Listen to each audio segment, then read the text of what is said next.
This is Lisa from Mobile Tech Review, and today we're going to look at Barnes & Noble's latest ebook reader. This is the Nook Simple Touch with GlowLight.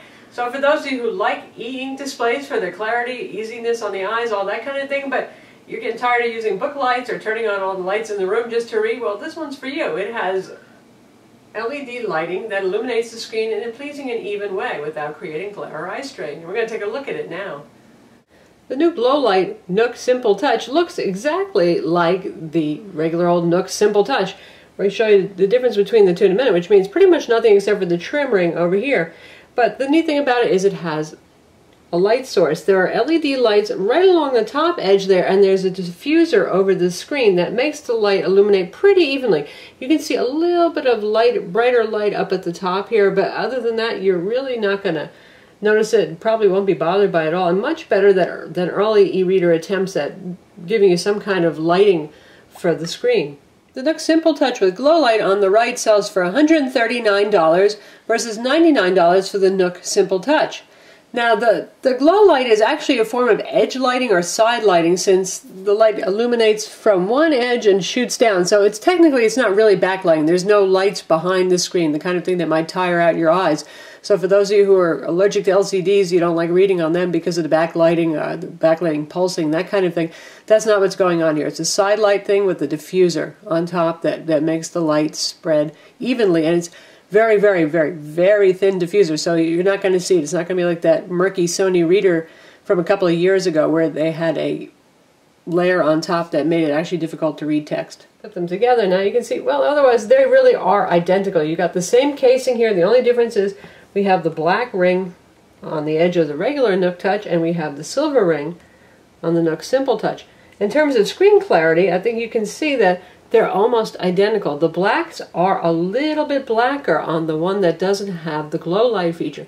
Probably that's a result of what they call screen protector. Really, it's not so much a screen protector. Again, it's a light diffuser, but it's really, really mild. I'm very picky about that when it comes to e-ink displays. I use an e-ink display because I really want that clarity, that lack of glare, and I don't want the LCD backlighting tiring out my eyes. And I like a lot of contrast, so even though there's a teeny bit less on the glow model, it's worth it to have the light.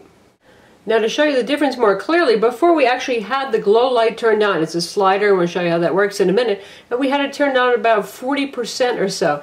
And the nice thing about it is if you're in a somewhat lit room, not complete darkness where a light is going to be obvious, if you find the sweet spot, you really won't notice any light glowing from the screen at all. It'll just become sharper and clearer. But now the backlight, the LED lighting rather, is turned off on the Nook Glow, and you can see that they are very, very close to identical. Probably if you handed them to the average person, they really wouldn't be able to tell which was which just by looking at the screen. So we're talking about that minuscule difference in contrast between these two models. Again, they're identical. You look at the back on both of these, you got the same rubbery, kind of wide, fatty look design here. Battery is sealed inside in both of these, and they both have a micro SD card slot. And your micro SD card slot is right here on the side. A little rubber door covers it up, and that's also where you'll find your serial number on the unit.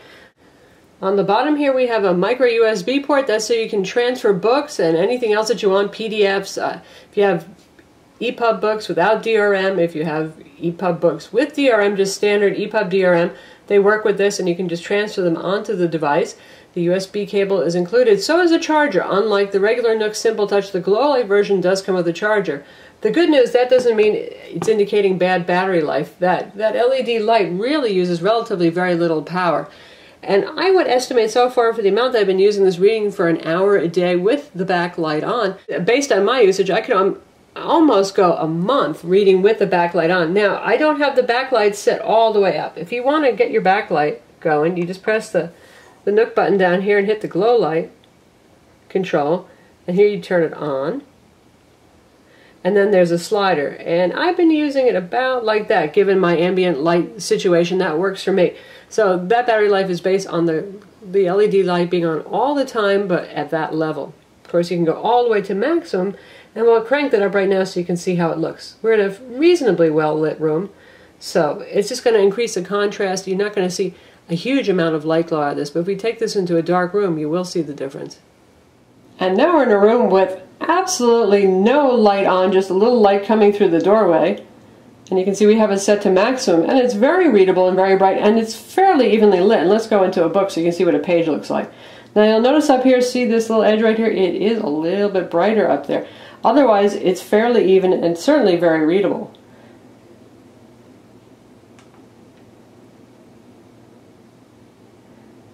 And if we drop it down to, about halfway or so, you can see how it looks. So if you're worried about keeping somebody up in a room at night, it really doesn't illuminate a room that much. You don't have to worry about it. But even at 50% lighting, that's pretty darn good. The reader has a 6-inch Pearl e-ink display. That's the latest generation of e-ink technology.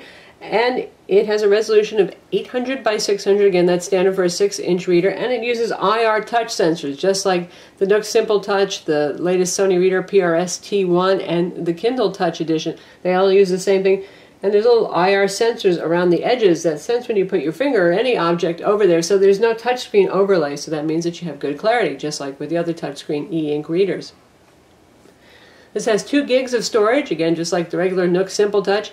And only about 240 megs are available for use, which is very little. All the other space is saved for stuff you're going to download from B&N, or at least Barnes & Noble hopes that you will buy books, magazines, newspapers, that kind of thing from them. So what's left to you is 240 megs. Doesn't sound like much, but ebooks are typically pretty small, so that's about enough for 100 ebooks. Now, if you're going to sideload your own PDFs, those, of course, can be larger, though I don't recommend 6-inch readers for reading PDFs unless they're pretty much text-based, because there's not a room to do PDF-style layout nicely on this screen, but you can always use the micro SD card and put bigger files like PDFs. This does not have a music player. It's your basic e-ink reader. It doesn't do any of those fancy things. It doesn't speak to you like some Kindles. There's no audio out. There is no audio in. There is no audio whatsoever on this guy. You will read in silence.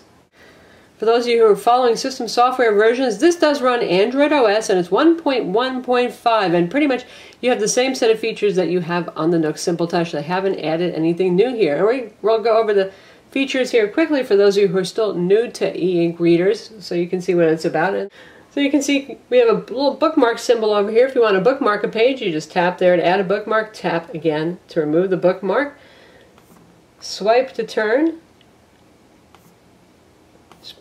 Swiping is quick, and you can see that it does not do a full refresh on every page, so you don't see that flash to black for every single page.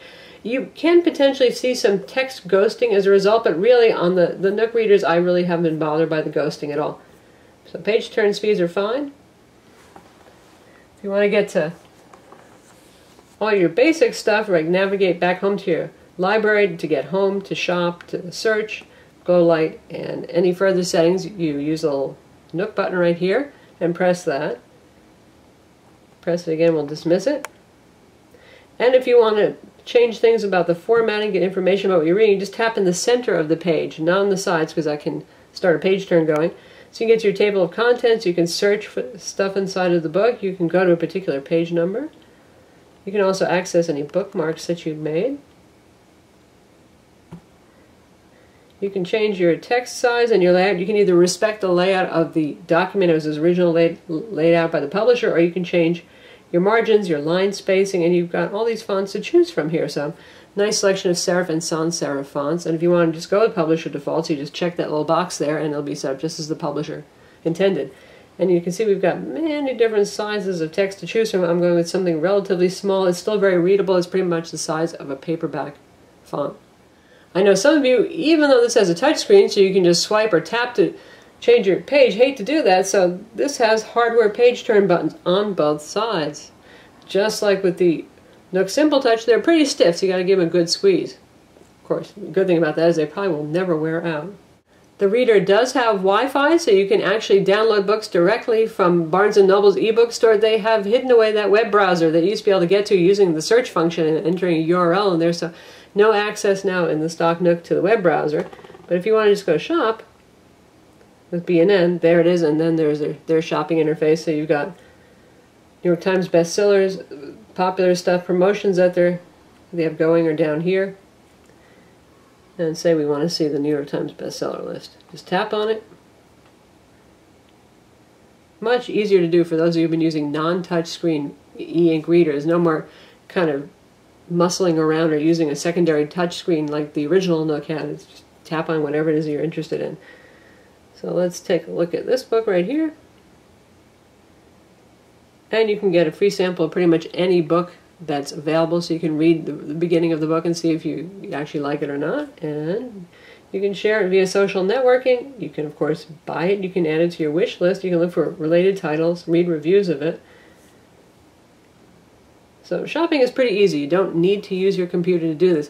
If you are using your computer and you're on the B&N website, you're logged into your account and you do buy a book, it'll automatically be sent to your Nook, so you don't have to do anything. Now in my library I have a mix of my own books and things that have come from B&N, and you can see I've got book covers and everything showing here. I usually use Calibre to process my EPUB books. You can use Calibre on your USB cable if you want. You can have it automatically sync books to the device, which is nice. And it'll even pull down some newspapers and magazines and stuff like that, ones that you don't have to pay for, and automatically transfer it to the device. It also acts as a very nice desktop library for those of you, an organizer for those of you who have books from many sources. Again, this is an EPUB reader, so that means it works not just with the B&N bookstore books, it also works with Google Books, it works with Sony Reader books, Kobo Books, and other sites that use standard DRM EPUB books. It does not work with Amazon Kindle books. That is a totally different format, and Amazon does not share that with other manufacturers. No matter where you are, you see this top bar over here, and you can also tap to turn your GlowLight up here. You can see my Wi-Fi status, my battery, the time, and this little symbol here. This will take me right back to the book I was reading, last page that I was at, which is always handy. So you can go around, you can go to settings, you can shop, and then you want to jump right back into your book, you just tap that. And there we are, right back into the book again. Pretty handy stuff. You don't really need to turn off e-ink readers. They only use a little bit of power when you're changing the page, because they have to redraw the screen. So a screensaver comes on mostly so you don't get the same text kind of burned in there, though if you do a couple of page turns, it's going to refresh the screen. That'll go away. It just kind of looks nice. You get that screensaver. You can also put your own screensavers on here, or pictures. Dead Authors is the standard default selection that comes with it. But if you wish to turn it off, there is a power button on the back here. Again, just like the Nook Simple Touch without GlowLight, and you can use that to power it off. If you press and hold it, you can power it off completely. And if you just press it quickly like that, we go to our screensaver with our Dead Author. And one nice thing is you don't have to worry about, oh, gee, I forgot I left that GlowLight on. Say you have the screensaver set to not come on for 15 minutes, or you're worried about illuminating the screensaver. It doesn't do that.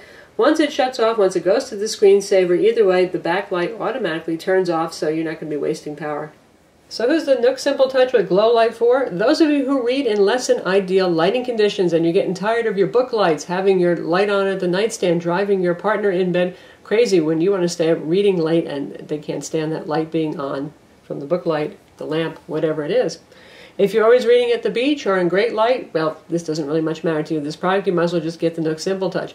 But for those of us who like to read at night, who don't have perfectly well-illuminated houses, lots of sunlight streaming through the windows, this thing is just a godsend, I tell you. A lot of times I read in rooms that aren't really pitch black. You hate to turn the light on, waste electricity turning a light on just so you get a little more clarity. You turn the glow light on here, and like I said, just put it in a low level, like a quarter or a third of the way up, and it really amps that contrast. It makes it much more readable. It's just great. And the nice thing is that the LED technology really consumes very little power. The only caveat that I've heard so far, now this hasn't happened to me, but the so-called screen protector, which again really is a diffuser, I've heard that it can damage more easily than your standard e-ink screen. So you don't want to be rough with the screen here. You don't want to scratch it with your fingernails. You probably want to carry it in a case, something like that, because otherwise, if it does get scratched, the light will glow out more strongly in that area. Barnes & Noble also says, do not put your own screen protector on this, because I know that's what you were thinking. Well, I'll just put a screen protector on it to protect the display. They say that you shouldn't do that. It can actually cause problems, so, well, don't do that. Fortunately, there are myriad cases available for the Nook Simple Touch and the Nook Simple Touch with GlowLight. They both use the same cases. God knows, you go into any B&N and they probably have about 30 on display, and other companies are making some nice cases too. You can find them at Best Buy, all sorts of places. So that's the Nook Simple Touch with GlowLight. It's available now. not super duper available. Barnes & Noble released this at the beginning of May 2012, and they always seem to have problems with their new products actually getting them out on time after they announce them. So they announced this guy, and some pre-orders have shipped. It's 3 weeks later now, almost a month later, and the stores generally still don't have stock in them. But if you order it online, that's the way you're going to get it the quickest. Sooner or later, it probably will be in stock in all the stores, but for now, stick to online if you're in a hurry to get it. I'm Lisa from Mobile Tech Review. Visit our website for the full review of the Nook Simple Touch with GlowLight, and don't forget to subscribe to our YouTube channel.